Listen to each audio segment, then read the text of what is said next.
Vamos a estudiar hoy la palabra de Dios. Eh, Rabí. ¿Saben qué significa rabí? Pero no maestro simplemente. El gran maestro. Queridos, y el gran maestro, Jesucristo, quiere que tú seas salvo. Quieres que seamos salvos de nuestros pecados. Y usó una serie de ilustraciones que cuando yo las leo en la palabra de Dios digo, oh, qué simple estas ilustraciones. Pero cuando profundizo, cuando analizo la parábola, la historia, digo, qué profundo es el Señor. Y hace unos sábados atrás estudiamos que el Señor nos comparó con las ovejas, ¿verdad? ¿Y sabe hoy con qué nos compara? Con los peces. Entonces yo digo, sí, peces y con pescados, está bien. Peces mientras están nadando, pescados cuando ya están afuera, ¿no? Entonces yo me puse a analizar un poco cuál es la diferencia o en qué nos parecemos mejor. ¿En qué se parece el ser humano a los peces? Y encontré dos similitudes que son muy particulares. Número uno, que el pez muere por su boca.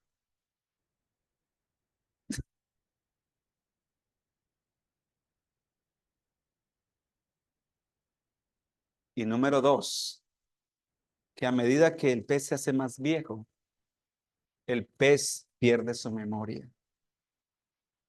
El pez, cuando está más grande, sufre de demencia. Y los seres humanos, a medida que pasa el tiempo, también perdemos la memoria, ¿verdad? Y también solemos morir por la boca. Esta semana hablaba con una familia que visité y estábamos hablando ahí de varias cosas interesantes de la salud. Y de repente una de las personas que están allá dice, yo tengo un problema con mi boca, dice. Y dice, ¿cuál es? Es que mi paladar a nada le dice que no. A nada le dice que no. Dice, a mí me han dado a probar las cosas más desagradables y a mí me gusta. El ser humano es omnívoro. ¿Saben qué es omnívoro, no? Come de todo, de todo.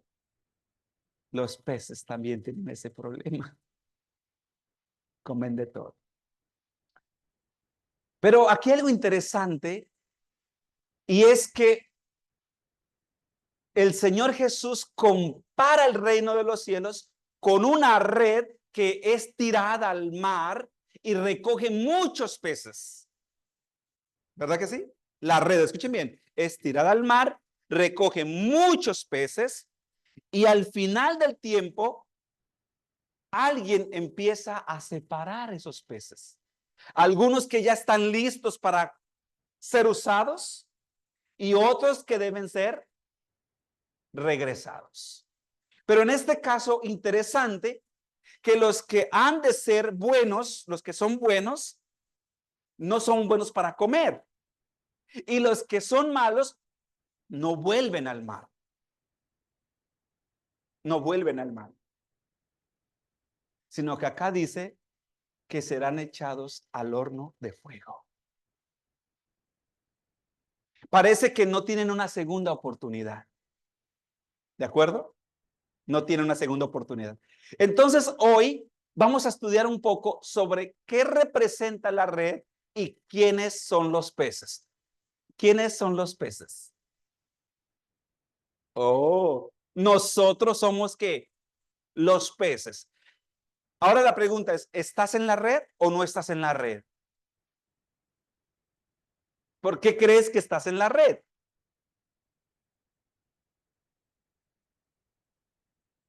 Vamos a ver qué significa estas expresiones. Dale clic sobre la pantalla, por favor. Ya. Vamos a ver qué significa. Cuando habla primero de la pesca, la forma de pescar.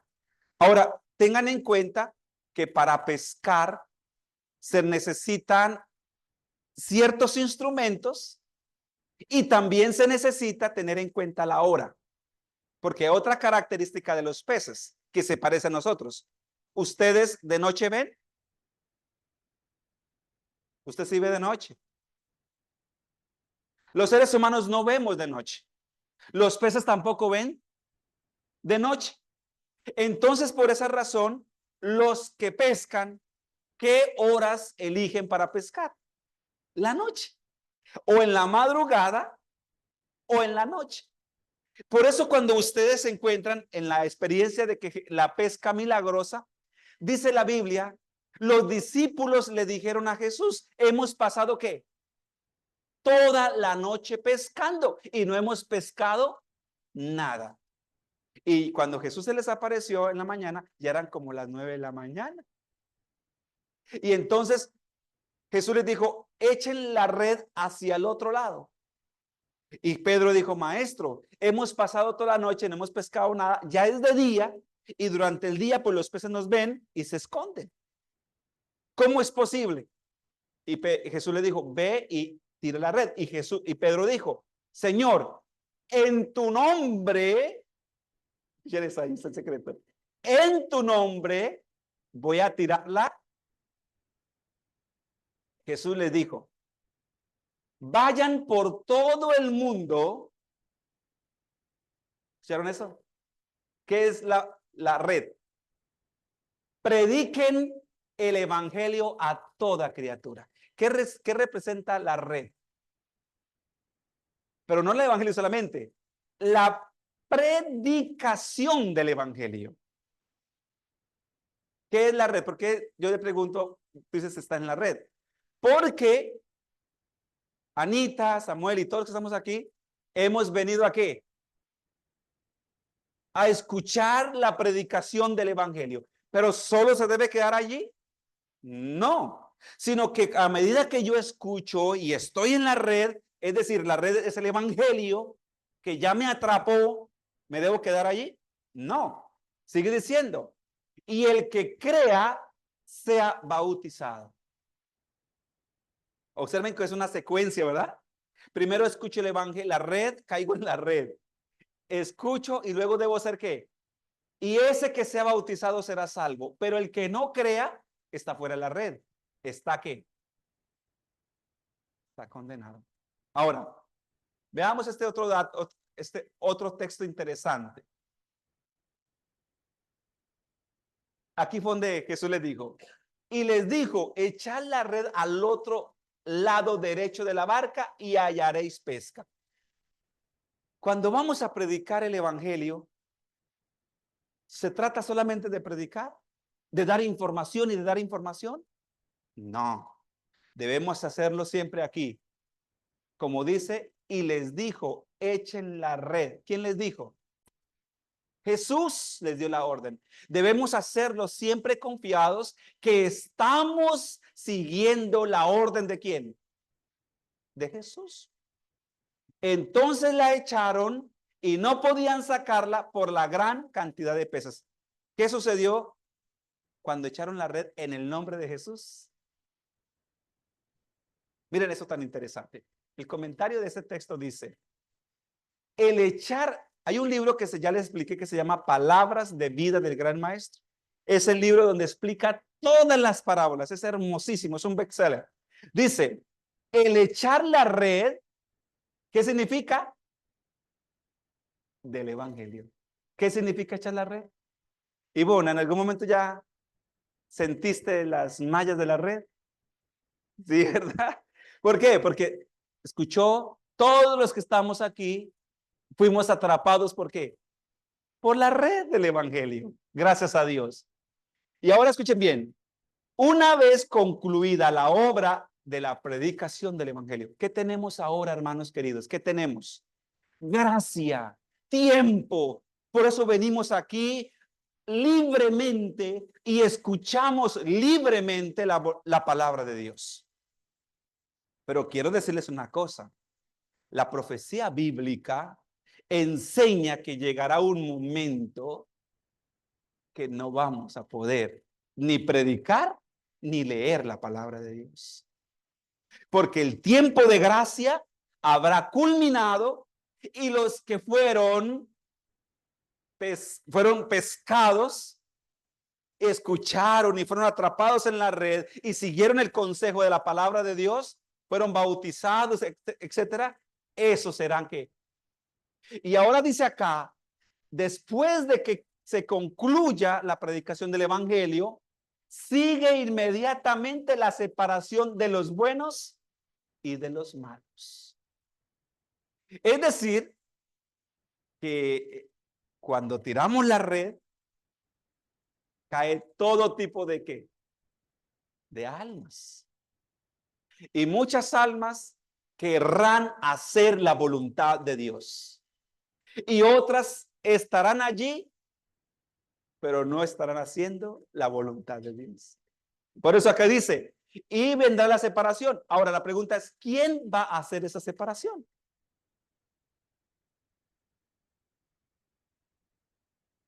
Muy bien, hermana Paula. La Biblia dice, y los ángeles harán ¿qué? La separación. Porque si me ponen a mí a hacer la separación, puedo sacar lo bueno pensando que es malo. Nosotros no tenemos esa ¿qué? Ese discernimiento para sacar lo bueno. Es exactamente como el trigo y la cizaña, lo mismo, es muy parecido. Y el destino de cada clase de personas quedará fijado para siempre. Ahora vamos a ver algo interesante. Miren esto. La predicación del evangelio permite que se reúna en la iglesia tanto a buenos. ¿Qué se reúne en la iglesia? De todo, muy bien. La iglesia es eso. Eso es la iglesia. ¿Qué hay en la iglesia? Dice ahí, ¿no? Buenos y malos. Cuando se complete la misión del evangelio, el juicio realizará la obra de separación. Entonces tenemos que hablar ahora de juicio, porque la parábola incluye un periodo de juicio, un periodo de gracia y un periodo final. Voy a organizarlo. Incluye un periodo de gracia, un periodo de juicio y un periodo final. ¿Quieren saber en cuál estamos nosotros? ¿En cuál estamos? Entonces la Biblia nos presenta que hay un juicio. Escuchen esto, no crean que nosotros no pasamos por juicio, todos pasamos por juicio, todos, pero ese juicio tiene ¿qué? 3 fases. En este momento, los hombres y las mujeres, y especialmente la iglesia, nos hallamos en el juicio ¿qué? ¿Ustedes han escuchado eso? No. ¿Cuántos hemos escuchado de eso? La mayoría, ¿verdad? La mayoría. Vamos a ver qué es eso del juicio investigador. Escuchemos esto. El juicio investigador. Vamos a ver dónde la Biblia nos habla del juicio investigador, pero especialmente a quiénes. ¿A quiénes? Entonces recuerda que la red fue echada. ¿Qué es la red? ¿Qué representa?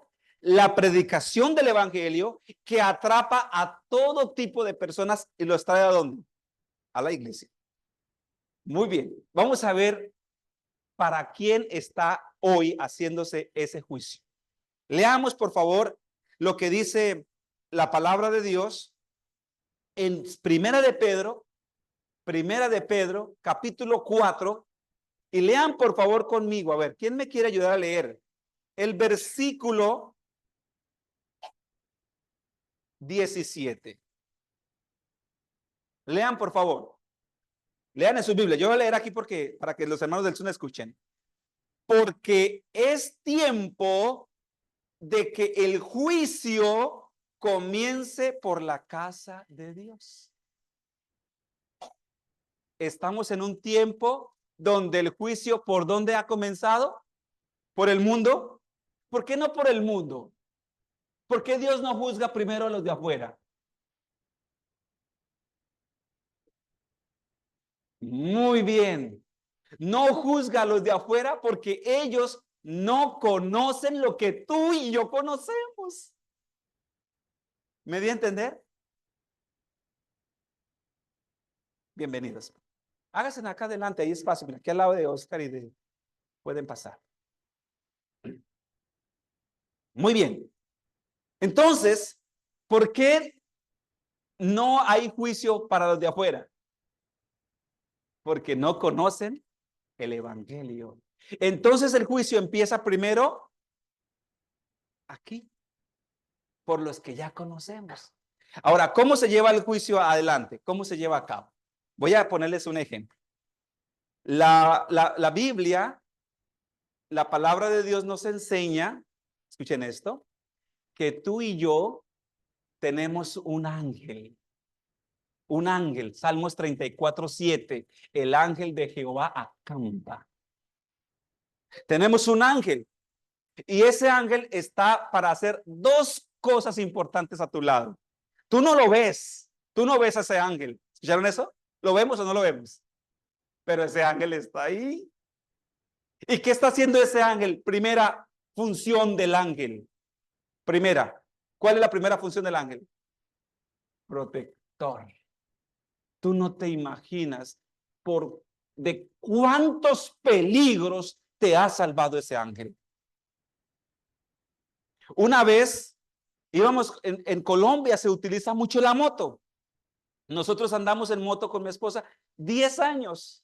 Recorríamos todo Colombia en moto, viajamos 12, 15 horas en moto. Y un día yo iba manejando a rápida velocidad y de repente Diana me dice, pare, pare, pare. Me golpeó duro así, pero que parara rápido. Yo, ¿qué pasó? Rápido me orillé. Me dice, es que una avispa se entró por acá y me está picando. Y entonces empezamos a mirar, hasta casi se quita su blusa y buscando la avispa y no tenía nada. No tenía ni picadura ni avispa. Entonces yo le dije, Diana, por favor, vamos tarde y usted con estas aquí en plena carretera. Hermano, nos subimos a la moto y seguimos. Y en Colombia le llamamos tractomula, es un tráiler, una cosa grande, se había salido de su carril. Yo seguí rapidito y 3 minutos después, antes había pasado un accidente terrible adelante, donde una tráiler se había salido de su carril, había invadido el otro y todas las personas que iban ahí murieron. Si no hubiera sido por la avispa, nosotros no estuviéramos contando la historia. Después de eso, yo le dije, Diana, ¿qué sería esa sensación que tú sentiste? ¿Ya entendieron? ¿Quién fue esa sensación? El ángel protector, el ángel que te cuida, aunque tú no entiendas el momento, la situación, es el ángel que te protege. La semana pasada, ustedes escucharon que un avión en Brasil se cayó con 57 personas. Resulta que se hizo noticia porque un pastor evangélico llegó 3 minutos tarde.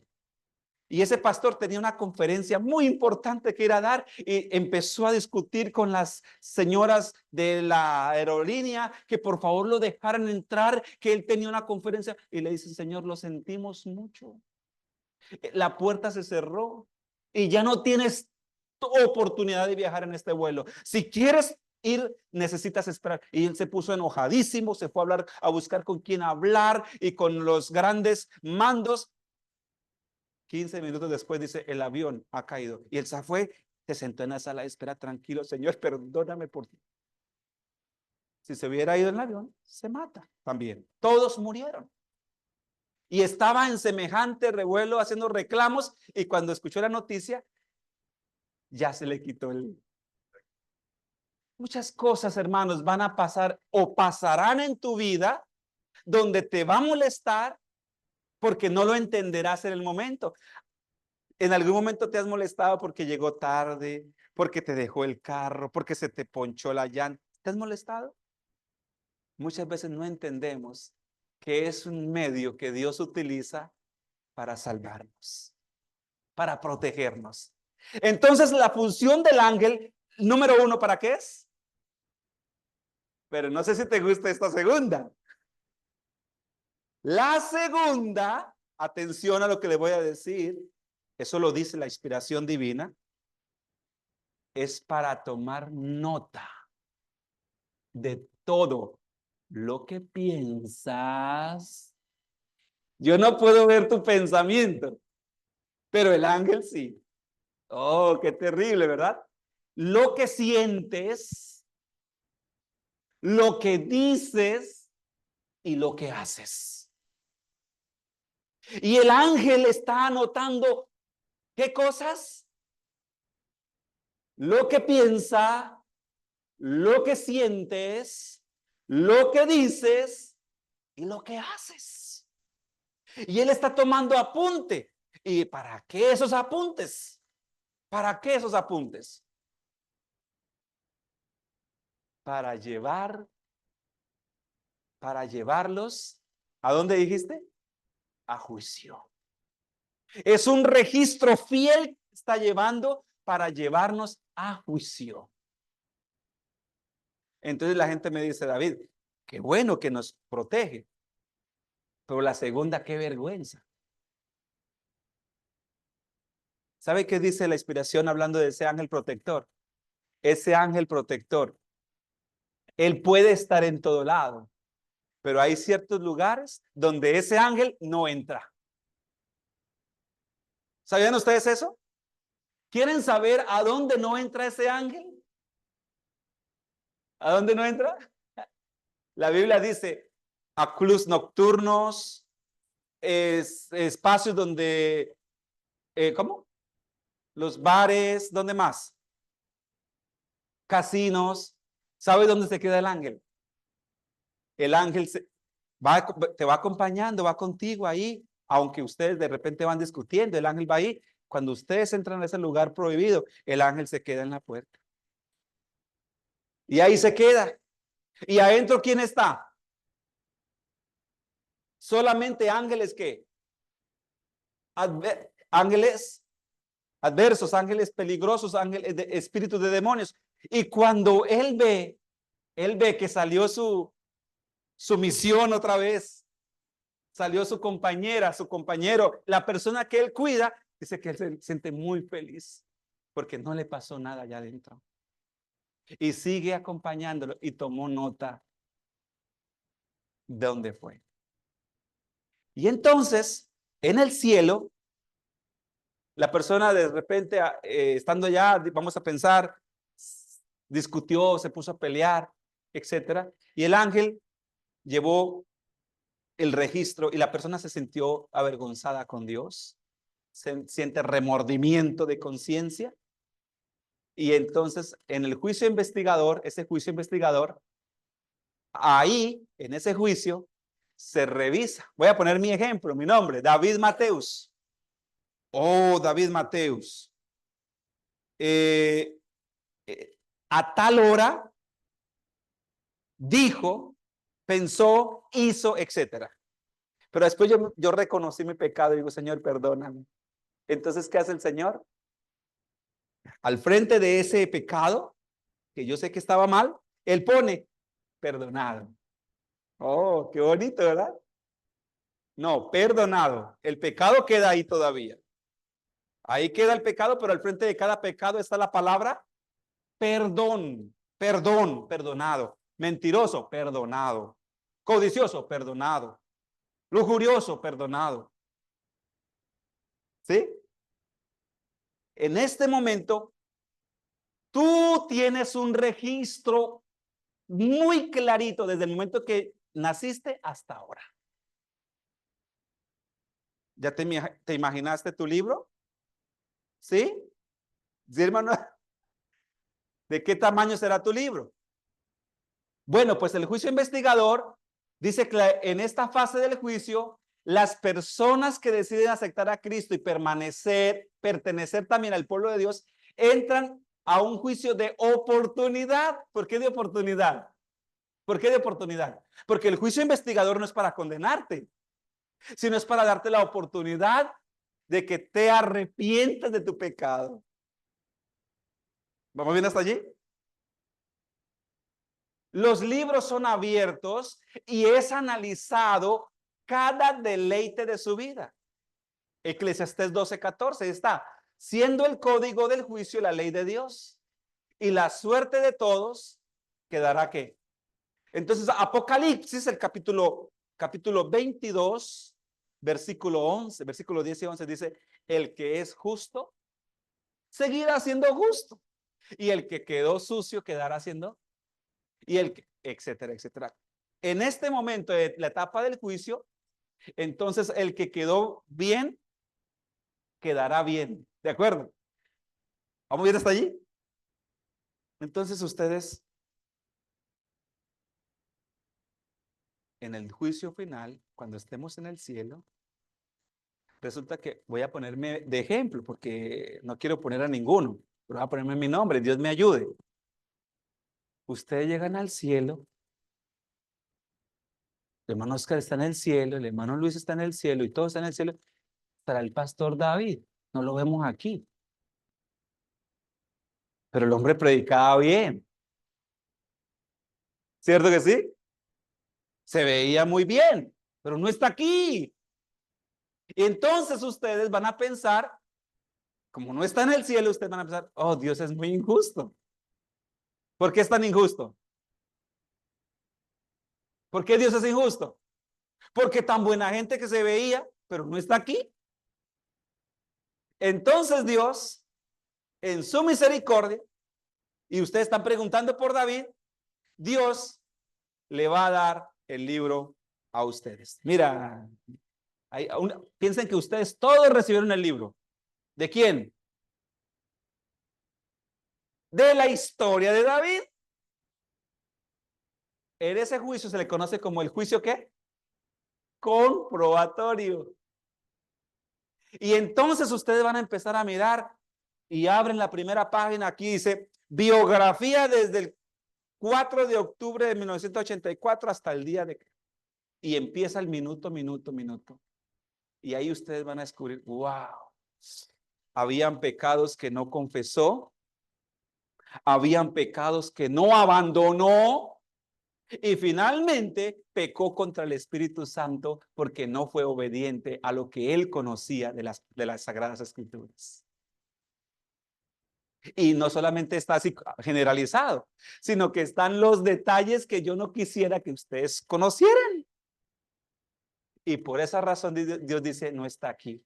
Y ustedes, oh Señor, qué justo eres. Y qué vergonzoso para mí, ¿verdad? El juicio comprobatorio se llevará a cabo durante ¿qué? El milenio. Y los santos de Dios comprobarán la sentencia dictaminada y analizará la vida de los que no fueron salvos. ¿Están entendiendo cuando la Biblia dice y los peces malos fueron sacados afuera? No crean ustedes que los peces malos fueron sacados afuera por sacarlos, sino que se hizo un trabajo de ¿qué? De juicio. ¿Me estoy dando a entender? Un trabajo de juicio. Y ahí también está ¿quién? Satanás mismo. Allí se verán las razones por las cuales fueron condenados. Observa que por eso la Biblia dice que con Dios nadie juega. Y usted dice, pero ¿cómo es posible que tenía ese detalle? Sí, Dios ve y conoce lo más profundo de lo que nosotros somos. Y esto no es para que nos asustemos, sino más bien para motivarnos y decir, Señor, yo quiero cada día hacer más tu voluntad. Porque vamos a tener que comparecer a un juicio final. Y finalmente, después de la comprobación del juicio, viene el juicio ¿qué? Y es ahí donde la parábola dice, y los peces malos serán echados ¿a dónde? No al mar. No al mar, ¿a dónde? Muy bien, observe que los peces malos, dice la parábola, serán echados al fuego. Y los peces buenos, ¿a dónde? Al reino de los cielos. ¿Hasta aquí vamos bien? Entonces, un juicio y un juicio aquí en la tierra también tiene esas tres fases. ¿O usted cree que el juez toma a la persona de una espuma y lo condenó? No. Entra por un proceso de investigación, los testigos, comprobar, etcétera, y luego da la sentencia final. Igual es en el cielo, mis hermanos queridos. ¿Hasta aquí me estoy dando a entender? ¿En qué partes del proceso estamos ahorita? Estamos aquí, en el juicio investigado. ¿Y por qué estamos ahí? Porque este juicio comprobatorio lo vamos a realizar después de la segunda venida de Cristo. Vamos a avanzar. Entonces, el uso de la red. Vamos a ir culminando. ¿Qué es el uso de la red? Vean, hermanos. La inspiración divina dice así. El uso de la red. Discurso sencillo, claridad de expresión. ¿Qué tiene que ver la red? La red significa la predicación. El Señor desea que aprendamos a emplear ¿la qué? La red del evangelio. ¿Qué es la red del evangelio? Muchos necesitan aprender este arte. ¿Cuál arte? El arte de pescar. Pescar es un qué. ¿Cómo se presenta aquí? Como un arte. A fin de tener éxito en vuestro trabajo, la malla de vuestra red, es decir, la aplicación de las Sagradas Escrituras, debe discernirse fácilmente el significado. Cuando sea presentado el mensaje, debe ser un mensaje complicado. Habló tanto, pero no entendimos nada. Eso es muy complicado, ¿verdad? Es más, cuando, por ejemplo, en el caso mío, a mí me da mucha pereza sentarme a escuchar a alguien en el cual no me sienta atraído. ¿Verdad que sí? El mensaje tiene que ser muy ¿qué? Muy interesante para nosotros poder ¿qué? Estar atentos y ser edificados. Dice acá, sacad luego la red como la máxima eficiencia posible, con la máxima eficiencia posible. Ir directamente al grano. Por eso la parábola, estamos hablando de la parábola de la red y la pesca. ¿Qué tengo que decirle yo? Que somos peces buenos o somos peces malos. Y que Dios nos ayude para hacer pescados buenos. Y que la palabra nos presenta que Jesús nos comparó con los pescados y nos comparó con ovejas y nosotros necesitamos simplemente que obedecer. ¿Vamos bien hasta allí? ¿Es fácil ser entonces un predicador? No, ¿verdad? Es una responsabilidad muy grande la que tenemos. Porque no se trata simplemente de hablar y de hablar y de hablar, sino se trata de presentar un mensaje con claridad, con sencillez y presentando el evangelio. Por grande que sea el conocimiento de un hombre, no sirve para nada a menos que pueda comunicarlo a otros. ¿Comprendimos eso? En otras palabras, si sabe pensar, pero no sabe expresar lo que dice, el conocimiento no sirve para nada. Y esto se aplica en todos los contextos de la oratoria. ¿Estamos de acuerdo? Vean este pensamiento. Haced claras vuestras explicaciones, porque sé que son muchos los que entienden las cosas que se les dicen. Sé que son muchos los que poco entienden de las cosas que se les dicen. Dejad que el Espíritu amolde vuestro lenguaje, limpiándolo de toda escoria. Hablad como niñitos, recordando que hay muchos de edad madura que son niñitos que no tienen comprensión. Pregunto, ¿es fácil ser pescadores? No es fácil, ¿verdad? Ahora vean esto, hermanos queridos. Miren la solemnidad de lo que es este espacio. Muy solemne este espacio. Porque ¿de qué estamos hablando? Del evangelio. Y entonces cuando el predicador, en este caso David, se presenta para presentar la palabra de Dios, debe tener características que nos hacen únicos en la presentación del evangelio. Vamos a ver, miren lo que dice. El predicador debe recordar, miren lo que dice la inspiración. ¿Qué debe recordar el predicador? ¿Qué es la predicación? Echar la ¿qué? La red. Debe recordar que su porte en el púlpito, debe recordar que su porte en el púlpito, su actitud, su manera de ¿qué? De hablar, ¿qué más? Su rostro, ¿qué más? Su traje, producen en sus oyentes impresiones que, ¿será verdad eso? Tremendo, ¿verdad? ¿Qué necesitamos tener en cuenta cuando tiramos la red?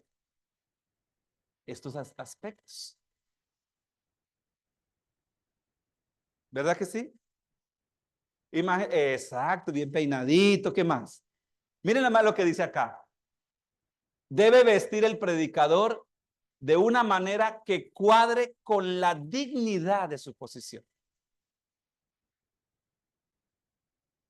Imagínense ustedes, algunos predicadores han fracasado en este respecto. En algunos casos, no solo han manifestado falta de gusto y de ordenado arreglo de su traje, sino que éste carecía de aseo y de buen aspecto. Tremenda la responsabilidad que recae sobre un predicador, ¿verdad? O la persona que está presentando. Muchas veces decimos, no, pero es que el hermano es muy humilde y trae los zapatos sucios porque es humilde y la correa toda pelada porque es humilde y el traje todo rasgadito por aquí porque es humilde. Puede ser que pueda tener ese tipo de humildad, ¿verdad? Pero que esté todo limpio. Todo limpio. Si sus zapatos están viejitos, está bien, pero que estén como limpios. Puede ser que la camisa no sea nueva, pero que esté ¿qué? Limpia. Dice acá que muchos desafortunadamente han que fracasado en esto. ¿Qué más dice? El ministro evangélico se ocupa de una obra solemnísima y sacratísima. Tremenda esa frase, ¿no? Hermanos queridos, no es fácil ser un pescador de almas. Yo conozco muchos predicadores. Predican, predican, predican, predican, predican, predican. Solo predican. Y la red,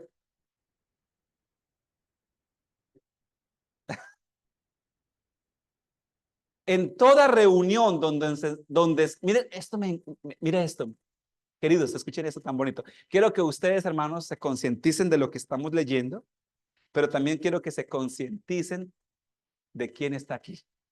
Vean eso tan lindo.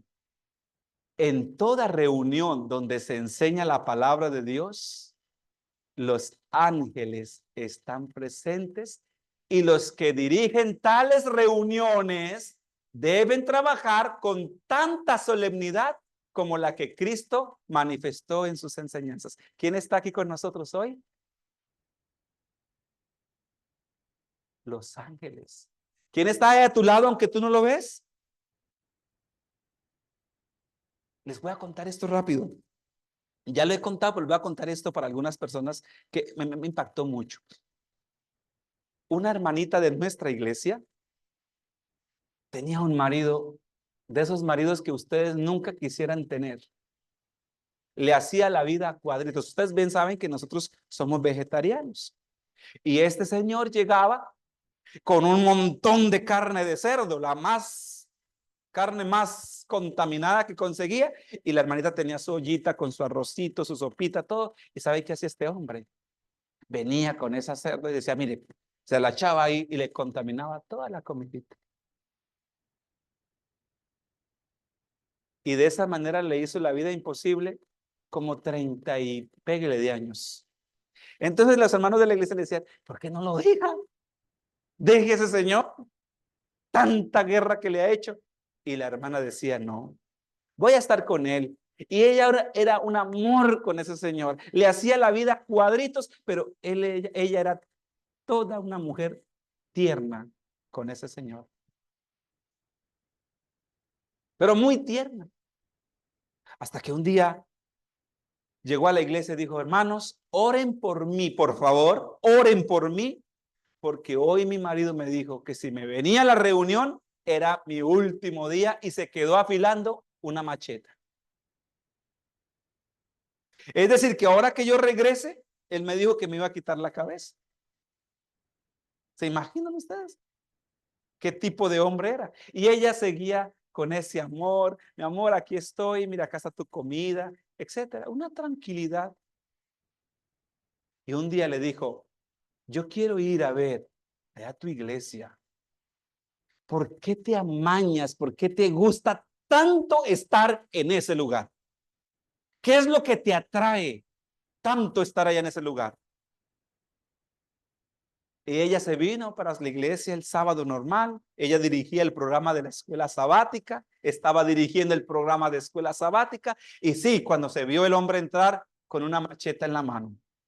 Los hermanos de la iglesia ya sabían que era un hombre peligroso, según la hermana contaba. Y el hombre, por respeto, yo creo que el Señor le iluminó, dejó la macheta por allá atrás y se sentó en la última banca. Allá se sentó. Y se sentó y quedó todo el tiempo así. Sus ojos no parpadeaba el hombre, como en visión entró. Ahí quedó en un éxtasis el hombre. Terminó el programa de escuela sabática, se levantó y se fue. Cuando llegó a la casa después del mediodía que llegó la hermana, le dice, ya sé por qué es que te gusta tanto ir a ese lugar. Mientras estuve sentado allá, 3 hombres de blanco le daban la vuelta a usted. 3 hombres de blanco la rodeaban y veía una cosa tan hermosa, te veía linda ya. Fue una experiencia muy linda. ¿Puedo ir contigo siempre? Claro que puedes ir contigo. ¿Por qué siempre me trataste como me trataste?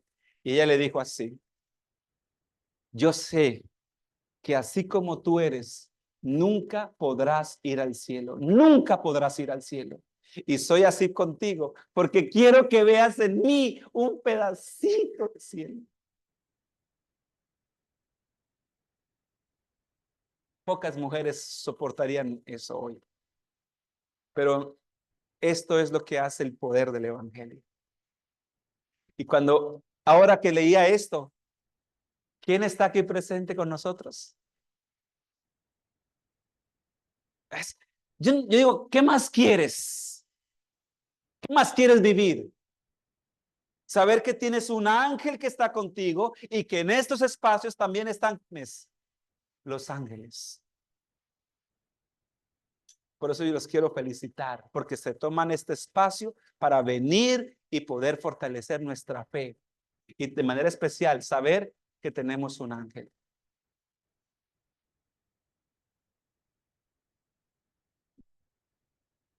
Para terminar, porque el tiempo se nos acabó y parece que acabamos de empezar, ¿verdad? Vean eso tan hermoso, tan extraordinario. Dios, la parábola dice, y tomará los peces buenos y los echará ¿dónde? No a la mar. Muy bien, muy bien, muy bien. Tomará los peces y los echará al fuego. A ver, vamos a mirar aquí algo interesante. Solamente aquí rapidito. Aquí. Retomamos esto aquí rapidito. El reino de los cielos, esto es lo que estamos estudiando, ¿no? Es semejante a la red. ¿Ustedes ya comprendieron qué es la red? ¿Entendimos todos qué es la red, verdad? Ok. Que es echada en el mar. ¿Qué es el mar? ¿Qué representa? Cuando yo digo mar, ¿a qué le viene la cabeza? Agua, agua. Entonces, cuando la Biblia habla de agua, agua, ¿qué representa el agua en la Biblia? Vamos rapidito a leerlo. Vamos a ver qué representa el agua. Apocalipsis nos explica un poquito sobre el agua. Capítulo 17, versículo 15. En estos días vamos a estudiar un poquito sobre esta profecía, que es muy interesante, es muy profunda y nos deja muchas lecciones. El agua, las aguas que has visto, dice ahí la última partecita, son pueblos, muchedumbres, naciones y lenguas. ¿Qué son las aguas? Gente. Entonces, para ir contextualizando, el reino de los cielos es semejante a la red que echada en la mar. Echada en la mar, ¿qué representa? Mucha gente. Agua, que es donde hay muchas, ¿qué? Muchas personas. Y que como hay mucha gente, demasiada gente, recoge todo tipo, toda clase de... Cuando hablamos de toda clase de peces, ¿qué significa? Niños, jóvenes, adultos, viejos, ancianos y todo tipo de creencias. General. Pero una vez que están en la red, ahora, ¿qué es la red? El evangelio. Muy bien. Y cuando están entonces escuchando el evangelio, aprendiendo el evangelio, Jesucristo es el evangelio. ¿Qué hace el evangelio? Transforma. Transforma. ¿Qué hace el evangelio? Cambia a una persona. Y los que hayamos vivido ese cambio, esa transformación, entonces dice acá, luego fueron sacados a la orilla y sentados, cogieron lo bueno en vasos. ¿Para dónde los vasos?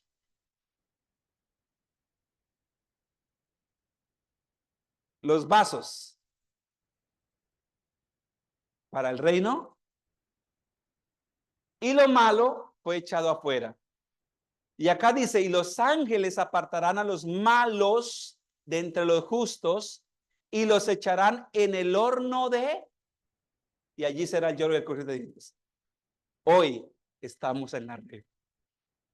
Ahora, que esté en el horno de fuego o que esté en el reino de los cielos, será una decisión que dependerá única y exclusivamente de ti. Ahora, cuando hablamos que estará en el crujir de dientes, estarán en el horno de fuego, leamos rápidamente la última parte. Aquí ya pasamos, leímos esta acá. Muy bien. Miren lo que dice acá. Dios no desea la destrucción de nadie. ¿Ustedes creen que Dios cuando saca a esa persona dice, es un malo, sí? Qué alegría que lo voy a quemar, que lo voy a destruir. Ay, no, es que estaba esperando para matarlo. ¿Ustedes creen que Dios es así? No, mis queridos. No. Son muchas más las oportunidades que Él nos ofrece para ser salvos. Es mucho más difícil que tú te pierdas para exactamente. Es más fácil que te salves porque ya todo fue dado por ti. Por eso dice aquí, Dios no desea la destrucción de nadie. Vivo yo, dice el Señor Jehová, que no quiero la muerte del impío. No quiero la muerte del impío, sino que se torne el impío de su camino. ¿Y qué más? Yo pregunto, ¿cuántos de los que estamos aquí se quiere morir? Alce la mano el que se quiera morir. Yo no he estado en la primera sala fúnebre y está el ataúd ahí puesto. Yo no he estado personalmente nunca. Y los que están ahí dicen, ay, tan lindo que se ve ese féretro. ¿Cuándo será mi turno para...? Nadie quiere eso. ¿O sí? Nadie. Porque nosotros fuimos creados, ¿saben para qué?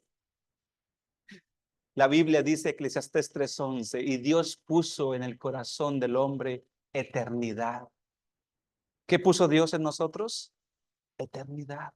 Y vive Jehová, y vivo yo, dice, que no quiero que nadie muera, no quiero que el impío muera, sino que se vuelva de su mal camino. Volveos de vuestros malos caminos. ¿Qué invitación nos hace el Señor hoy? Que si yo reconozco que no estoy haciendo la voluntad de Dios como Él pide de mí, que me vaya a sus brazos de amor, que caiga en su presencia y Él me puede perdonar y me puede restaurar y me puede ofrecer redención, vida eterna. Por eso dice, volveos de sus malos caminos. ¿Por qué moriréis? ¿Por qué moriréis? No porque no te di gracia. ¿Por qué moriréis?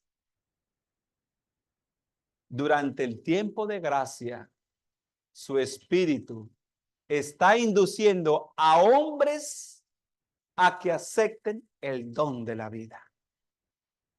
¿Quién está trabajando en nuestras vidas? El Espíritu Santo. Son únicamente aquellos que rechazan sus ruegos los que serán dejados para perecer. ¿Quiénes? Ay, no, yo ya no quiero volver más. No, yo no tengo tiempo para eso. Mis queridas familias, queridos oyentes, queridos hermanos, este es el mejor lugar donde te prepararás para la eternidad. Aquí, escuchando la palabra, sacando tiempo, ¿para qué? Para recibir los ruegos, los llamados de Dios. Si no sacamos tiempo para escuchar, ¿cómo me voy a dar cuenta que ando mal? En la conferencia de salud, ¿cómo me doy cuenta que estoy comiendo mal? ¿Ah? ¿Por qué? Porque, estoy viendo. Entonces soy consciente. Cuando empiezo a hacer los cambios, ¿qué pasa en nuestras vidas? Vamos recibiendo mejoría.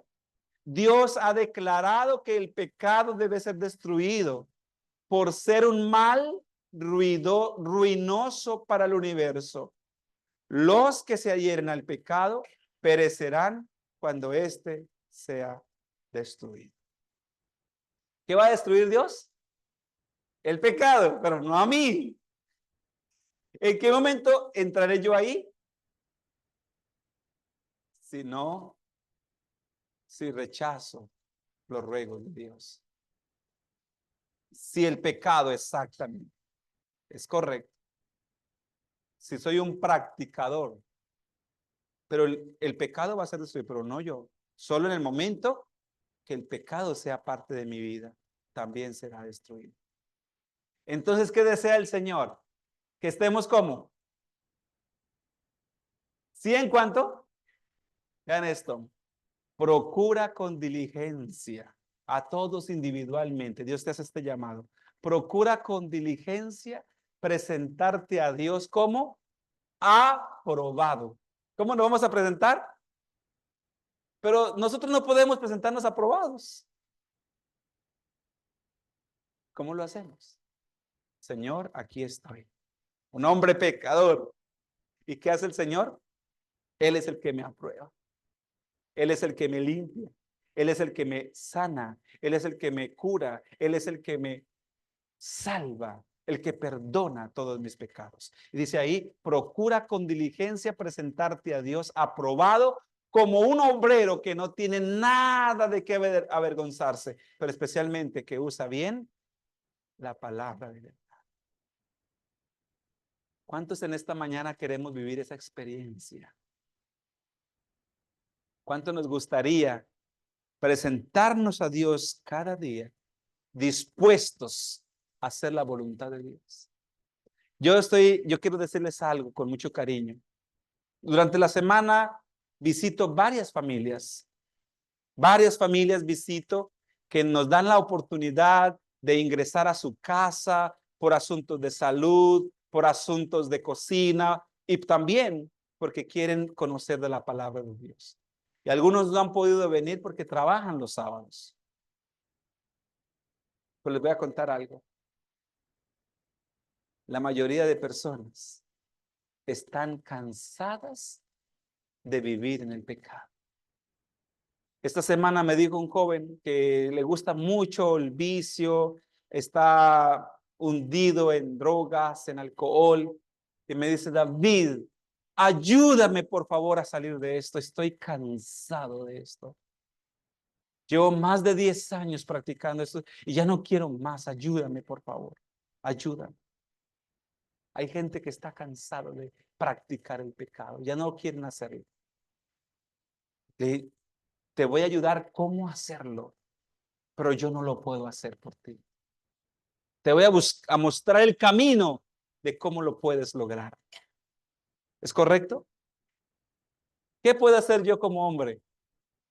Ayudarlo, sí, mostrándole el camino que lo puede salvar de esa práctica de pecado. Y entonces lo primero que hicimos fue empezar a orar. Pasó la primera semana porque en 33 años que tiene, nunca había hecho una oración.